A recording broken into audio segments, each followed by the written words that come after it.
Bismillah, la Rahmani, la Rahimi, mes frères et sœurs. Aujourd'hui, je vous invite à un voyage intense, un plongeon profond dans les vérités que peu osent de vraiment affronter.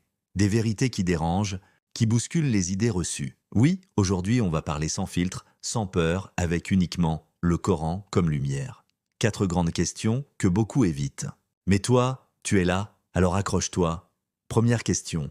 Qu'est-ce que réellement l'athéisme selon le Coran? Est-ce nier Dieu, rejeter son existence, ou est-ce quelque chose de plus subtil? Écoute bien, dans le Coran, Allah ne parle pas seulement de ceux qui nient, mais surtout de ceux qui s'écartent, qui dévient même légèrement. Le mot utilisé était l'ilhad, qui vient de l'art, cette petite cavité décalée dans un tombeau. Tu comprends? Ce n'est pas l'absence de foi, c'est le glissement, le décalage discret vers autre chose.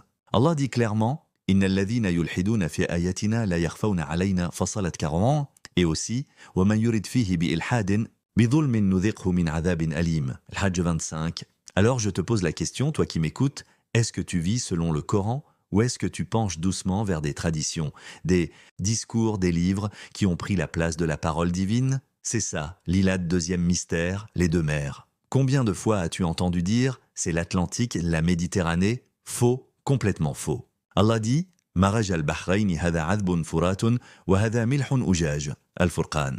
53. L'un est doux et frais, l'autre salé et amer. Il ne s'agit pas de deux océans, mais d'un fleuve et une mer. Et entre eux, un barzakh, une barrière invisible, impénétrable. Pourquoi? Pour qu'ils se rencontrent sans se mélanger. Une métaphore splendide. L'humain doit faire pareil, rencontre, échange, dialogue, mais sans que l'un n'écrase l'autre.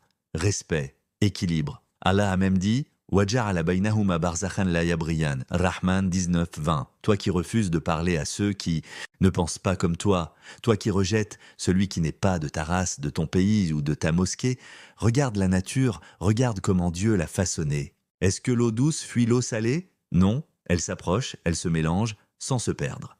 Troisième révélation, Atariya. Ce mot te dit quelque chose? Il est lourd, il est effrayant. Allah dit « Fa'amma ». Thamoud ou Fa'uhliku bilatariya, Al-Haqqa 5. Mais ailleurs, il dit que le peuple de Thamoud a été détruit par un cri, ou encore par une secousse. Alors, contradiction? Pas du tout. La taghiyya, c'est justement la combinaison des deux. Un choc céleste? Une punition mixte. Pourquoi? Parce que Thamud s'était divisé géographiquement. Ceux du sud, dans les vallées, furent détruits par le tremblement de terre. Ceux du nord, qui avaient sculpté la roche, furent frappés par une onde sonore céleste. 2 châtiments. Un seul mot, Atariya. C'est puissant, non? Le Coran n'a aucune faille quand on ouvre les yeux.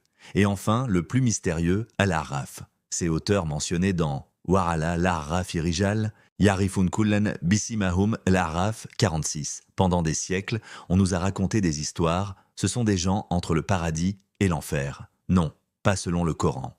Urf signifie élévation, comme le sommet d'un coq. Les Al-Araf, ce sont des hauteurs symboliques, des lieux surplombants. Et qui se tient là-haut? Des hommes envoyés, des prophètes, comme il est dit dans Wama Arsalna, Min qablika illa rijalan Yusuf 109. Et pourquoi eux? Parce qu'ils connaissent les visages, ceux qu'ils ont appelés à Dieu, ceux qui ont répondu et ceux qui ont rejeté. Et là, au moment du jugement, ces prophètes regardent en bas, dans le camp des sauvés, puis dans celui des damnés, et ils disent « Je t'ai transmis, tu as refusé. Pas de haine, pas de vengeance, juste une parole divine, claire, tranchante. Toi, qui m'écoutes, ce texte n'est pas juste une analyse, c'est un rappel, un éveil.